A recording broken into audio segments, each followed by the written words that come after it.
श्री स्वामी समर्थ चरित्र सारामृत अध्याय 19. ग्रंथकार कैलासवासी विष्णू बळवंत थोरात. श्री गणेशाय नमः. एकाग्र चित्ताने आध्यात्मिक श्रवण केल्यानंतर दिव्य ज्ञान प्राप्त होते आणि अशा ज्ञानाने सुलभ मार्गाने परमार्थाची वाटचाल होऊ शकते. संत चरित्रांचे श्रवण केले की चित्ताला परमानंद प्राप्त होतो आणि त्यामुळे परमार्थाची सत्यता आणि प्रपंचाची असत्यता ओळखता येते. मनुष्य जन्म मिळाल्यावर आपण काय करावे ज्याने हा संसार सागर आपण सहजपणे पार करू शकू? त्याकरता जो परमार्थाचा योग्य मार्ग आहे, ज्या मार्गावरून सर्व सज्जन गेले आणि दुःखातून मुक्त झाले, असाच मार्ग आपण स्वीकारावा. पुरे झाली ही प्रस्तावना. आता श्रोत्यांनी लक्षपूर्वक स्वामी चरित्राचा पुढील भाग ऐकावा. आळंदी या प्रसिद्ध तीर्थक्षेत्री नृसिंह सरस्वती हे एक सत्पुरुष होते, ज्यांची ख्याती अजरामर राहिली. त्यांनी कृष्णा नदीच्या काठावर अनेक योगाभ्यासी महासाधू बघितले. बरेच दिवस त्यांच्या मनात होते की आपण हठयोग साधना करावी. त्यासाठी त्यांनी विविध स्थानांवर जाऊन आपल्या गुरूंचा शोध सुद्धा घेतला. तेव्हा त्यांनी अनेक संन्यासी पाहिले, जंगलात राहून योगाभ्यास करणारे तपस्वी पाहिले. त्यांच्यापैकी कोणी सूर्याकडे बघत असे, कोणी पंचाग्नी साधन करीत असे, कोणी वारा पिऊन राहत असे, तर कोणी मौनव्रत धारण करीत असे, कोणी दिगंबर अवस्थेत, तर कोणी आपले दोन्ही हात वर करून तप करताना दिसले, कोणी ध्यानाला बसलेले, तर कोणी आश्रमात राहून शिष्यांना आध्यात्मिक ज्ञान सांगताना दिसले, कोणी तीर्थाटन करताना दिसले, तर कोणी मनोभावे पूजन करताना दिसले. अशा प्रकारचे असंख्य ज्ञानी पुरुष नृसिंह सरस्वतींनी पाहिले. त्यापैकी कित्येकांचे चरणसुद्धा त्यांनी धरले, पण त्याचा काही उपयोग झाला नाही. हा अतिशय कठीण असा हठयोग आपण कसा साधू शकतो याबद्दलचे पूर्ण ज्ञान देणारा गुरु त्यांना भेटला नाही. स्वामींचा महिमा ऐकून त्यांचे दर्शन घेण्यासाठी एकदा नृसिंह सरस्वती अक्कलकोटला आले. ते अक्कलकोटला येणार याची अंतर्यामी स्वामींना आधीच कल्पना होती. ते समोर येताच स्वामींनी आज्ञाचक्र भेदन करणारा एक श्लोक म्हटला. तो ऐकताच नृसिंह सरस्वतींची समाधी लागली. त्यांना देहाचा विसर पडला. त्यांचा प्राणवायू ब्रह्मरंध्रात स्थिरावला. तिथे जमलेले सगळे आश्चर्यचकित होऊन बघू लागले. काही वेळाने जेव्हा समाधी अवस्थेतून नृसिंह सरस्वती बाहेर आले, तेव्हा त्यांनी धावत जाऊन स्वामींचे पाय धरले. स्वामींच्या पायावर त्यांनी डोकं टेकवलं. त्यांचा आनंद गगनात मावेनासा झाला. उठून उभे राहून ते स्वामींची स्तुती करू लागले की धन्य धन्य हे स्वामी, जे मनुष्य देहात अवतरलेले परमेश्वरच आहेत. मी कित्येक दिवसापासून हठयोगाची साधना करण्यासाठी प्रयत्न करीत होतो, पण ते सगळे व्यर्थ गेले. आज स्वामींची कृपा झाली आणि माझी इच्छा पूर्ण झाली. माझ्या सर्व चिंता मिटल्या. असो, सिद्धी प्राप्त केलेले नृसिंह सरस्वती आळंदीला परतले आणि तिथेच वास्तव्य करू लागले. त्यांनी खूप धर्मकृत्ये केली. त्यांची कीर्ती दूरवर पसरली. एके दिवशी ते अक्कलकोटला आले आणि स्वामींचे दर्शन घेऊन हात जोडून उभे राहिले. स्वामींच्या दर्शनाने त्यांना खूप समाधान वाटले.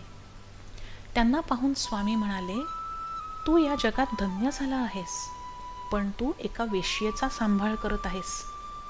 तिला सोडून दिलेस तरच तू या जगात श्रेष्ठत्व प्राप्त करशील आणि मग सहजच तुला अंतसमयी परमेश्वराची प्राप्ती होईल. स्वामींचे हे बोल ऐकून आसपासच्या माणसांना आश्चर्य वाटले की नृसिंह सरस्वती हे स्वतः एक सत्पुरुष असून असे विपरीत आचरण का बरं करतील. पण स्वामींना काय म्हणायचे आहे ते नृसिंह सरस्वतींना समजले आणि ते समजल्याबरोबर ते मान खाली घालून उभे राहिले. त्यांच्या तोंडून एकही शब्द फुटत नव्हता. स्वामी ज्या वेश्येबद्दल बोलत होते ती दुसरी तिसरी कोणी नसून ती सिद्धी आहे, जिच्या जोरावर नृसिंह सरस्वती यांनी प्रसिद्धी मिळवली. असो, तेव्हापासून त्यांनी सिद्धीचा आधार घेणे सोडले. ते आळंदीला परतले आणि बरीच धर्मकृत्ये केली. देव मामलेदार म्हणजेच यशवंतराव भोसेकर यांनाही स्वामींच्या कृपेने ज्ञान प्राप्त झाले.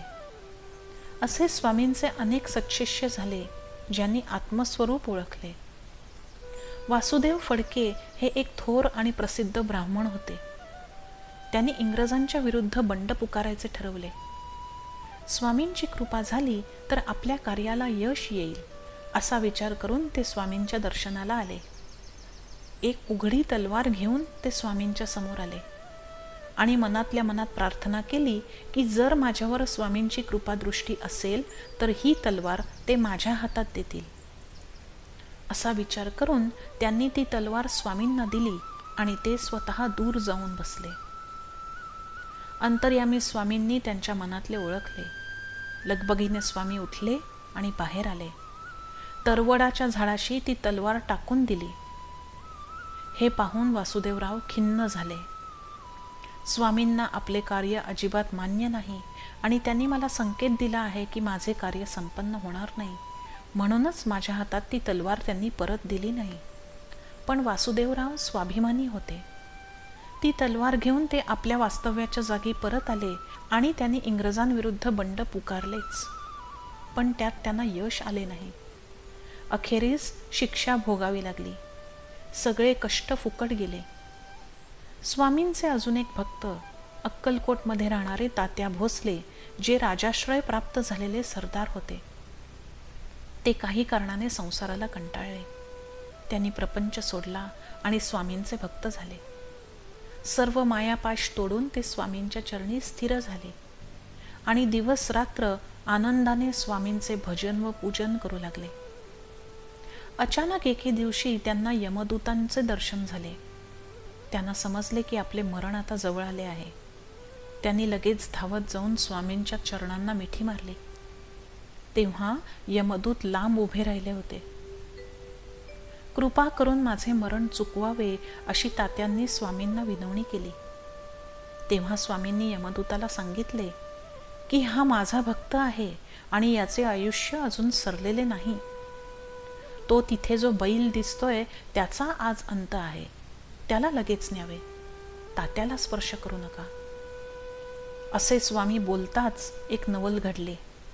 त्या बैलाचे प्राण ताबडतोब निघून गेले आणि त्याचे शरीर जमिनीवर कोसळले.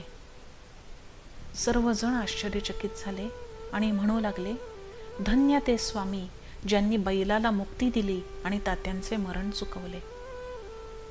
स्वामींच्या अशा असंख्य लीलांचे वर्णन करायचे ठरवले तर या ग्रंथाचा विस्तार वाढेल. पण हा स्वामी चरित्र सारामृत ग्रंथ स्वामींच्या चरित्राचे साररूपी वर्णन आहे. ज्यांची लीला अगम्य आहे, ज्यांचे ध्यान वेदशास्त्रे करतात, ज्यांच्या गुणाचं वर्णन देव आणि मानव करतात, असे ते अनादिसिद्ध विविध रूपे घेऊन या जनमानसात वावरणारे आणि भक्तांना सन्मार्ग दाखवून संसार सागरातून त्यांना तारून नेणारे असे ते परमेश्वराचे अवतार श्री स्वामी समर्थ लोकांच्या उद्धारासाठी या धर्तीवरती प्रकट झाले. त्यांच्या चरणांची सेवा करून सदैव त्यांच्या भजनी हे विष्णू आणि शंकर राहो. अशा प्रकारे श्री स्वामी समर्थ चरित्र सारामृत ग्रंथाचा हा 19वा गोड अध्याय भक्तांनी आनंदाने ऐकावा. श्री स्वामी समर्थ. जय जय स्वामी समर्थ.